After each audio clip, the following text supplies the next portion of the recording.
Welcome back to the Health Longevity Secrets Show with your host, Dr. Robert Lufkin.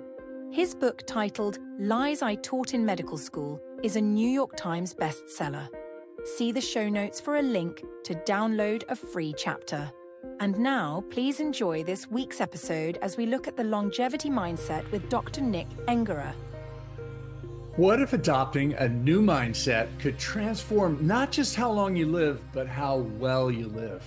Join us this week as we explore this possibility with Dr. Nick Engerer, a leading expert on longevity and health optimization. Drawing from his personal journey that started with a wake-up call in his 20s, Nick reveals the secrets to embracing a longevity mindset. Through his experiences with cutting-edge technologies at Human Longevity Incorporated, he shares how early disease detection is revolutionizing healthcare, offering insights that could change how we approach aging and wellness. We talk about the profound impact of living with purpose and maintaining a positive outlook on aging. We share stories of vibrant individuals who defy the expectations of growing older, illustrating that lifestyle choices like quality sleep, exercise, and nutrition are just the beginning. Dr. Engerer emphasizes the critical role of understanding your genetic makeup and family history, empowering you to take control of your health like never before. This episode is our gateway to the future of health as we discuss exciting longevity technologies and self-experimentation. Nick talks about his rebranded blog, A Longer Life with Nick Engerer, as a treasure trove of resources for those eager to master the art of longevity. We get a sneak peek into our upcoming docuseries we filmed in Costa Rica, featuring insights from longevity experts worldwide.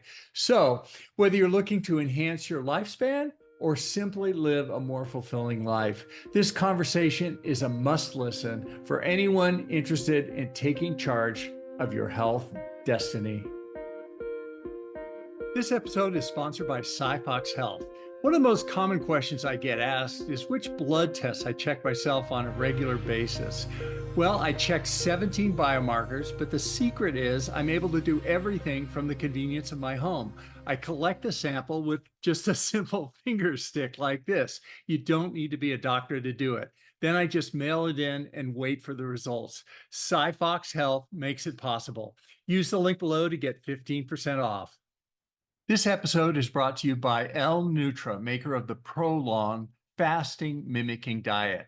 If you'd like to try it, use the link in the show notes for 20% off. And now, please enjoy this week's episode. Hey, Nick, it's great to see you. Welcome. Rob, always an energetic response from you that I love meeting because we're both excited about this long life we get to live. Thank you for the welcome. Yeah, and I'm excited about what we're going to talk about in this segment about what I've come to believe is the most important factor in longevity, and that's mindset. And I think you have some feelings about that as well. But before we do, let maybe just set the stage a little bit and tell us a little bit about how you came to this place.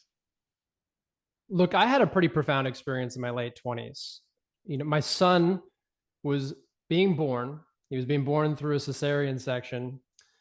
And the reason that the doctors had elected to do that is because there were some complications for my wife at the time. And turns out 30 minutes after he's born into my arms, I figure out she's got a rare form of cancer. So they discover that in the cesarean section room. And it's this life-changing moment where mortality hits me full on in my late 20s. And not 2 months after that, did I have two additional friends in their late 20s also get cancer diagnoses. One had testicular cancer, the other had colon cancer. So in my late 20s, often the last thing most people in their late 20s are thinking about is their mortality. It hits me full on.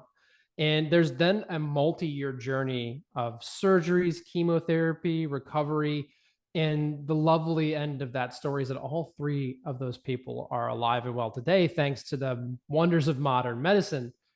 But that experience really stuck with me, and it got me to think, why are we in this world where we find cancer at stage 3, stage 4? Why do we have multimillionaire people with plenty of resources dying of stage 4 pancreatic cancer. Why is that a common occurrence? It doesn't make sense to me. We live in a world of abundant technology. Surely this problem has been solved. So I went and did some homework, and I went down a big rabbit hole like I like to do on topics. I love deep dives on topics to really, really understand them. And I came across Human Longevity Inc., which was co-founded by Peter Diamandis and a few other famous people, Craig Venter being one of them. And they had created a place called the Health Nucleus where you could go get a full body MRI, genetic sequencing, blood tests, a whole bunch of other tests, including some heart testing, blood testing, and you could have that preventative screening technology that has the capability to find cancer at a very, very early stage. And so I went to San Diego, I put my money on the line, I did it myself, and it changed my entire view of what's possible for longevity and disease prevention. And that was the beginning of my journey. And so since about 2017, I've been full in on this space, following everything, learning all the contacts, all the people who have anything to say about it, and come full circle to the point about mindset. That's the biggest thing that I've come to learn. It's the passion I have that I want to share with the audience, is that it is all about adopting a longevity mindset and cultivating that, because the future ahead is so incredible that it's not just disease prevention that we can take advantage of. It is a whole other series of health optimizations that mean you can live a long, healthy life. And I know you know all about this, Rob, and I look forward to chatting through a few of them with you today. Yeah, this I'm looking forward to it as well. So before we get into the longevity mindset, let's back up one step and just talk about longevity. How do you define longevity? What do we mean by that? Yeah, so I see it as two components. There's two components to discussing human longevity. And the first is health span. So how many healthy years do we have to be alive on this beautiful planet? And the second one is lifespan. So how long can we live? And the place that we are now with longevity is in a solid position to know that we can have 5 to 10 more years of health span if we make certain lifestyle factor choices and take advantage of the limited amount of technology that's available today. And then I firmly believe that in the next decade and the years following, we will continue to see increases in the lifespan component. And the proof is actually out there in the mysterious pudding already, perhaps, because it takes a long time to know whether or not we're moving human lifespan up beyond 122 years. That person could be alive right now. And in fact, I think that they are. So longevity, health span, lifespan. And then in that space, I get excited about the umbrella of technologies that I call longevity technologies, which are helping us to detect disease early, to look younger, to feel better, and ultimately push the needle in terms of how healthy we can stay for how long and how long we can actually live. And that's getting better every day that we're alive. And yeah, all those technologies get a lot of attention, and deservedly so, because it's just amazing what's happening. So what drew you to mindset as an overarching factor here, instead of maybe one of these technologies that other people are talking about? What is it? First of all, what is mindset in this case, and how does it, why are you so convinced it's such a significant factor in longevity? I love this question, Rob, because it really, there's a lot of pieces to unpack in there. And I think that the narrative that fits best in describing how I came to it is one that most people go through. So mindset, you might think it's just about positive thinking, but it's actually a bit more diverse than that. And I'll help define it. But to start, I want to say my experience into coming into the longevity space, the technology space, like I described back in 2017, 2018, early days, is to get really excited about all the talks I can find on YouTube, all the articles I can read in medical journals, all the information that I can find in books, get really excited about it.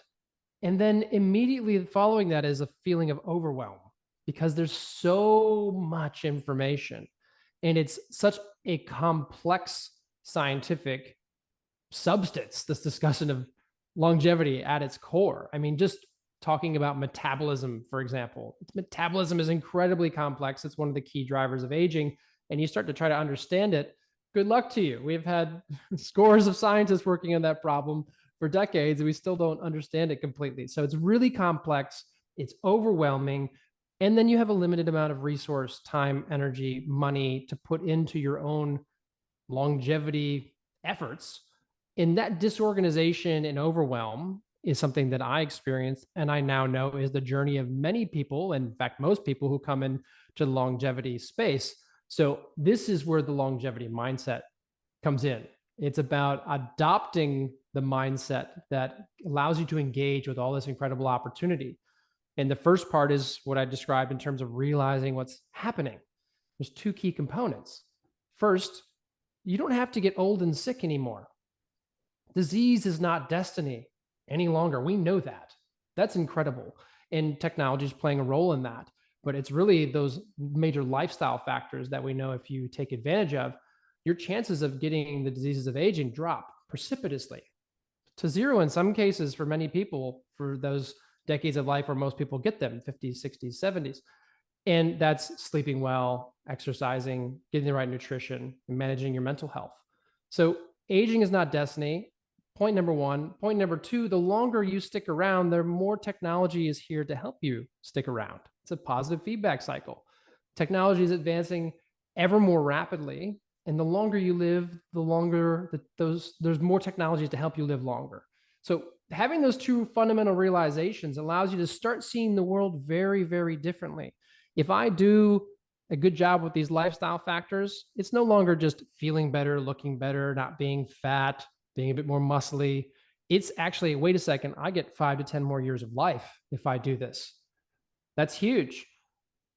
That's the basics. Everybody kind of knows them. There's some details in there that we can help people sort through, but that mindset can help you want to do it.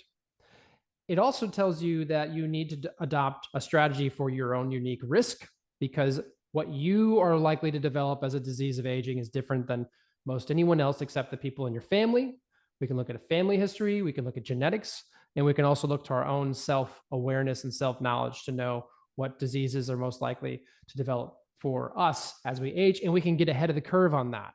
A brilliant illustration is I know that there's prostate cancer in my family, and there's a history of that. So I'm on the lycopene supplement from early days because I know it's an antioxidant that supports prostate health. One simple example. Another example is I used genetic testing and I found that I have a higher than average risk of macular degeneration.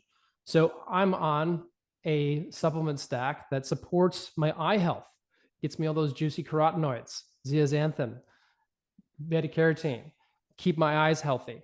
And then there's another segment to that, which is all these longevity technologies that we get excited about when we scroll on Instagram, supplements, red light therapy, sauna, you name it. But all those things on that far end, those are a part of what we get excited about, but it's often where we start instead of all the way back here on the other side of lifestyle factors, managing our risk, getting those things right, and then getting into the longevity technology excitement space. So all that falls under the umbrella of the longevity mindset. It's about realizations about what's happening, excitement about what's coming, but starting with the basics and managing your risk, and then doing the fancy stuff. So that's the umbrella, that's the framework, Rob. And longevity mindset is a very powerful organizing tool for managing all that overwhelm we get into when we try to encounter this huge diaspora of information, this big voluminous encyclopedia of all the knowledge about longevity and what to do about it. How do we navigate that? Longevity mindset. So it's about identifying risk factors and understanding that, our genetic risk or our family risk, certainly, and then understanding about the technology that's available and applying it. What about I think you hinted at this at the beginning, about mindset, about attitudes, about aging and old age. How does that play into it? Just how you think about age. Well, this is all the way back at the beginning of adopting that longevity mindset. So that first point of disease is not destiny. You don't have to get old and weak and dependent. You can be capable, independent, strong, healthy as an older person. You can, in fact, be a chronologically old person that's biologically and mentally young. We see this. There's evidence of this when we look around. Now, it's not common because most people choose the sit on the couch and watch lots of TV and eat poorly as you get old option. Some people choose the I'm going to ride my bike until I die in a cycling accident at 98 years old and show up every day and live my life fully. Some people choose to be an 84-year-old woman teaching fitness classes once a week. Some people choose to be a world record breaking sprinter in their 90s. And the thing that separates those two pathways is your sense of purpose. It's back all the way at the very top, that pyramid I was drawing earlier. It's the mindset numero uno point, is that if you don't want to be alive, if you don't feel the purpose of being alive and enjoy your life and have a reason to be here each day, why would you want to live longer? Why would you want to do any of what I'm describing? So, yes, the attitude toward life at the very top is the seminal piece of information that informs the rest of your biology. Because if you are loving your life, you're excited to be here, you have purpose, you have strong social connection, you're going to want to stick around, and then everything else follows. Yeah, I mean, I love what we're seeing now, more and more, like the 80-year-old woman who went on the cover of Sports Illustrated magazine swimsuit issues, Martha Stewart, as a model, or the two 80-year-old guys who now released an album and they're touring around the world, filling stadiums with tens of thousands of people in the Rolling Stones, Mick and Keith, and then I don't have to say our two in the United States, our two 80-year-old leading or soon to be 80-year-old leading presidential candidates, and even 80-year-old successful filmmakers like Ridley Scott, who's continues to make award-winning films. So the role models are out there for us, and it's great to see them and celebrate them and help us build a positive mindset. The thing about purpose you mentioned is so important. What can we do to find that purpose or build that purpose or reinforce that purpose? What do you do, or what secrets have you discovered about that? The main thing I would say that I've discovered is that purpose is an incredibly intimate thing. And it is going to be different for each person how they discover that, because it's informed by their culture, it's informed by their family values and structure, it's informed by their life experience, and it's formed by their own unique interests. Now, the main thing that seems to be available to most everyone is a sense of wanting to contribute, a wanting to help others, wanting to have a positive impact in the world. And so I like to join those two spheres together. That what is your unique experience and gift that's developed in your own life, your skills, your life experience? And then there's the purpose, big part of purpose where you want to have a positive impact. Where could that end up being? And then I like to join that in a Venn diagram up with curiosity, because curiosity is a very youthful characteristic. It is one that we have a lot of when we're biologically young, chronologically young, that I think we need to hold on to. What are you curious about? What do you want to learn more about? Combine those things together and see what pops out of that space for you creatively, because the overlap of those things is how you find purpose, or one of the ways that you can find purpose. And purpose can also change over time. I use myself as a great example. I mean, my PhD is in solar radiation science. What am I doing sitting here talking about longevity? Well, I see the world.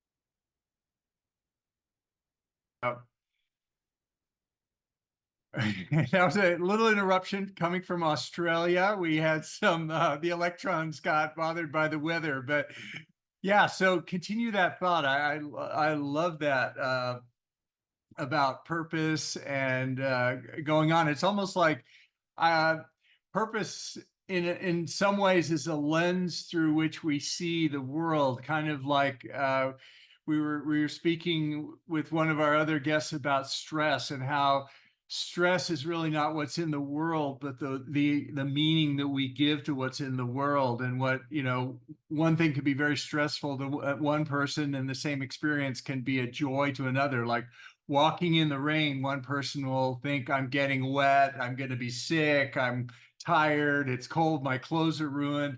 The other person can be, wow, this is beautiful, I love the rain, it feels so good on my body running down like that. And it's almost like purpose is similar, at least in a lens that we see the world as having meaning, and something that we're doing is valuable and makes a difference. And you could see how that propagates all the way down to longevity and throughout everything there.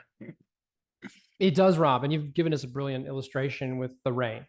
So when we think about the longevity mindset and identifying purpose, this is what we view the world through, and that purpose is so important for wanting to be here. And what we find when we explore ourselves and our subconscious beliefs and our conscious limiting beliefs in the aging space is a whole lot of, I don't want to be here anymore. I'm tired. I'm not happy. This isn't what I feel like my life should have been like. These subconscious and conscious beliefs are what then drive us away from feeling a life of purpose and wanting to be here. And I believe that that is incredibly aging. And the evidence is in part of what you just described. We know that one of the most important lifestyle factors for biological age, for longevity, is stress and anxiety. And we also know that one of the biggest things that allows people to live longer is strong social connection.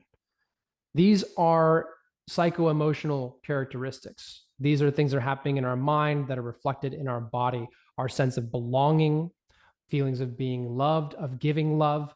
These are fundamental to human existence. They're wired into our biology. They're wired into the parts of us that feel like our spirituality, or many people believe is our spirituality.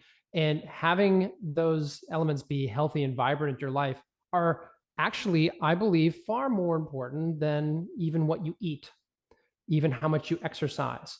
It is the mind that governs all the rest. And I will say the reason why I say that is because if you are feeling purpose and you are wanting to be here and you have a healthy mental health status, you're going to want to exercise more. You're going to want to eat healthier. You're going to want to go to sleep and take care of yourself. It's the trickle down effect of having the right mindset in your life, having that sense of purpose and clear direction, that then makes everything else flow much better in terms of looking after and taking care of yourself. And none of this is actually incredibly surprising. We know a lot of this already, but the thing that's different is that now you get 5 to 10 more years of healthy living, which those 5 to 10 more years of healthy living are likely to turn into a multiple of that with the longevity technologies we have coming down the pipeline. And so you can get excited about that. And you can say, hell, I'm 60 years old. I thought I was going to retire in 5 years, but I'm going to reinvent myself. I'm going to go back to school, get a PhD, and I'm going to write a book because I'm going to live for 20 more years. I'm going to live for 30 more years. That mindset changes everything, and it allows you to find and fulfill that purpose, which keeps you going. And we have brilliant data in retirement statistics that show us that people who retire, particularly men, they lose their social connection, they lose their sense of purpose, and then it's the deadliest 5 years of their life. They're the most likely to die of any other 5-year period in the rest of their life is the 5 years after they've retired. And so there it is, case in point. You need purpose, you need connection, you need that positive mental framework in order to even want to be here.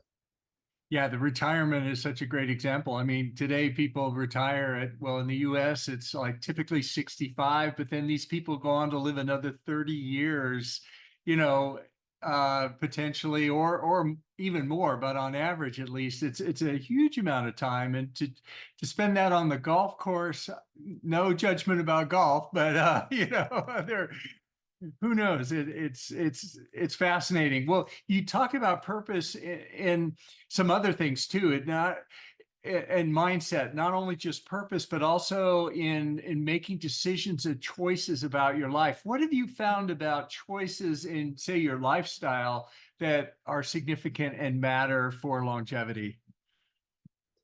Again, this is going to become an individual thing, but we can take certain characteristics from it and apply it to ourselves when we hear another person like me talking about it. So, one of the things that I have realized about us as humans is that our entire reason for existing biologically is the same as any other biological organism, even the two plants you see behind me. The purpose is to reproduce.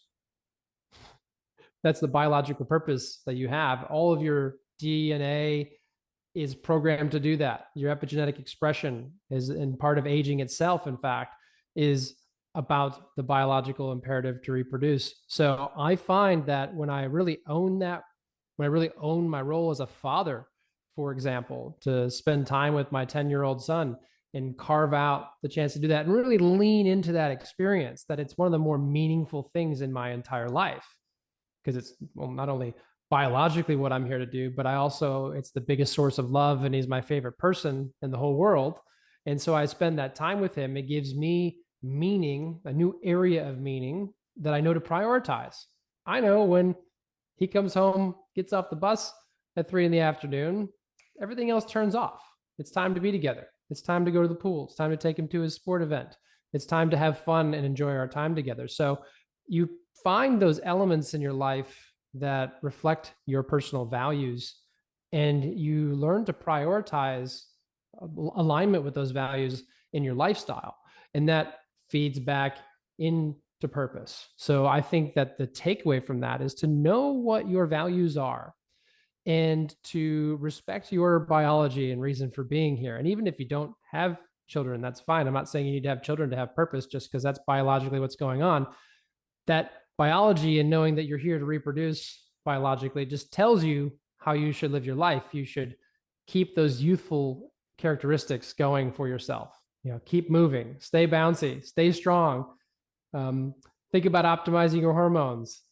Think about everything through the lens of biology as you add your own personal values into the mix, and have fun doing it. So it's a great point. Well, as a self-described biohacker, what technologies have you found particularly exciting in the longevity space? Not everybody loves them, but I think biological age tests are so cool. I really do, because the ability that's behind them now is really maturing. So there's two ones that I really like. There's the epigenetic testing framework, and then there's that glycan age testing framework. And both of those are in a stage of moving beyond just giving us a biological age value. And so for anyone who's listening and doesn't know what that is, effectively, we're able to look inside at signals in the body and express an age of what you look like biologically compared to a given cohort of people similar to you, or to your disease risk or risk of developing the diseases of aging. So when we look at some of these tests, I'm getting really excited because behind them is unpacking the entire epigenome, which is the layer on top of your genetics that determines how your genes are expressed, which those lifestyle factors I mentioned before influence. And this biological age analysis that we've begun to be able to compute is now getting the layer added onto it of, why are you that age? Why are you older or younger? And here are the knobs you can start to turn to change that result. Same sort of things happening with the glycan age, which is looking at glycans, these signaling molecules that are built up of complex sugar molecules or polysaccharides that inform the entire inflammatory system in your body, the immune system in your body. They're signaling molecules, and we can look at them and create a biological age estimate or a glycan age estimate. But now we're getting the layer on top of, okay, well, not only can we give you your age estimate, but we can tell you that you are more likely to start developing these diseases of aging based on the signal that we see. Rheumatoid arthritis, for example, that's just one example. And then you could start to do something about that. You can have a proactive stance on that. It's again informing, almost, instead of that just genetic risk I talked about earlier, we're getting close to understanding the epigenetic risk that you're seeing in your body, that glycan age driven risk in your body, to say, hey, now that you're 55, 65 years old, these are the diseases that you're the closest to developing, and you can be proactive about that.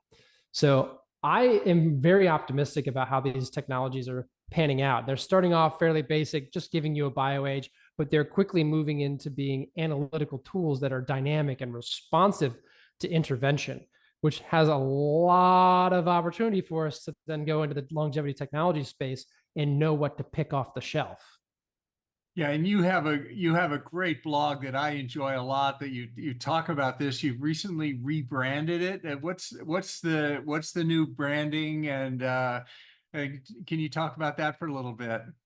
Yeah, fantastic, Rob. Thank you. So we are now A Longer Life with Nick Engerer, formerly known as Longevity Blog. And that rebrand is really about taking this early stage work I did on self-experimenting on myself, trying to help others learn how to do that, and expanding it to really be comprehensively approached as that longevity mindset piece. How can we use a longevity mindset to then know what to do with this entire longevity revolution, for lack of a better term, this entire longevity technology future that's emerging before us? So providing that longevity mindset as that organizing framework, and then where do you go from there? Helping people sort that out, to get through the overwhelm, to cut through marketing messages, to know where to put their limited resource, being their time, energy, and budget, so that they can have the greatest impact on their own health, and ultimately not taking any authority away from people. I'm not looking to build an analytical platform that tells you what to do. No. I'm aiming to change your mind into one that is proactive and learning how to do this for yourself, because no one out there is ever going to build a platform that is going to be as powerful as your own mind for changing your life and your own authority for knowing what things to implement in your life. You can get lots of advice from every direction. Many of those things will be useful. I love having HRV on my wrist. I love knowing my resting heart rate, but it's more important for me to assess how I feel in my body and that data together.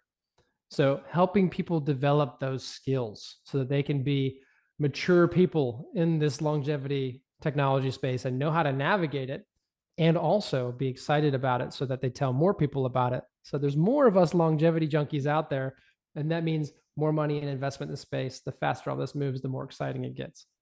Yeah, and I love your approach with the self-experimentation, where you basically in one experiment you did a bunch of DNA methylation, epigenetic biological clocks on yourself, and compared them, and then related that on the blog. So I think that approach is really valuable, because it sharing that information with everybody, it's so fascinating. Maybe you could tell people how they can reach you on social media, and also the best way to get to the new blog. Also, we'll put it in the show notes, but if you tell them now, if people are listening to this, then they can get it down. Yeah, you can find me on Instagram and Twitter at Nick Engerer. So NICKENGERER. And we're putting a lot of time into digesting information from the website and making it really accessible in smaller chunks on the social channels. And then you can go to alongerlife.com and you can find the new website, and you can look at it through the framework of the longevity mindset and have fun exploring some of those things you were mentioning, Rob. So the self-experiments I've done, which increasingly I'm trying to frame as how others can do the same, and how to use that principle in their own life to figure out what works for them, so that they know if they're going to spend $100 a month on a supplement, it's worth it. Because do the math, Rob, $100 a month, $1,200 a year, $12,000 a decade. If you're choosing a longevity supplement, you want to know it works. We can give you a framework for doing that through self-experimentation, biological age tests.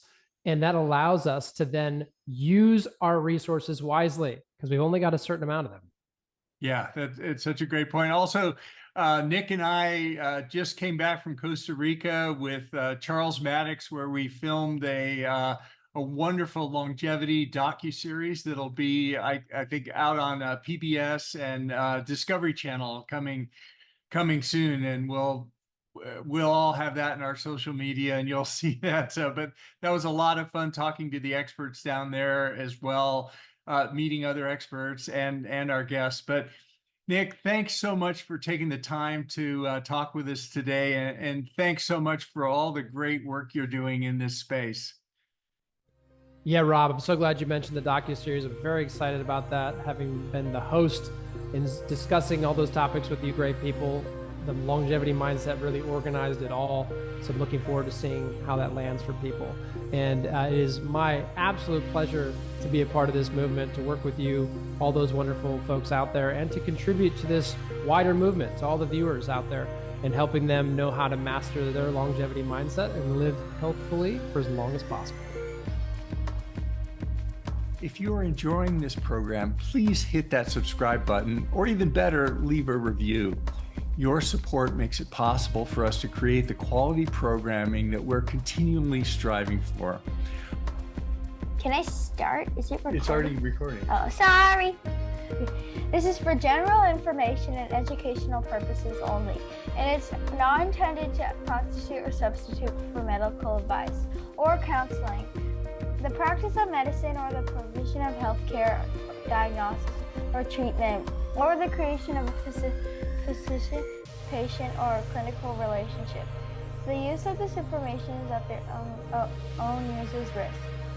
If you find this to be on the value, please hit that like button to subscribe to support the work that we do on this channel. And we take your suggestions and advice very seriously, so please let us know what you'd like to see on this channel. Thanks for watching, and we hope to see you next time. You should say that. You like it? You want to do it one more time, or is that good? I think that was good. You need to save the recording.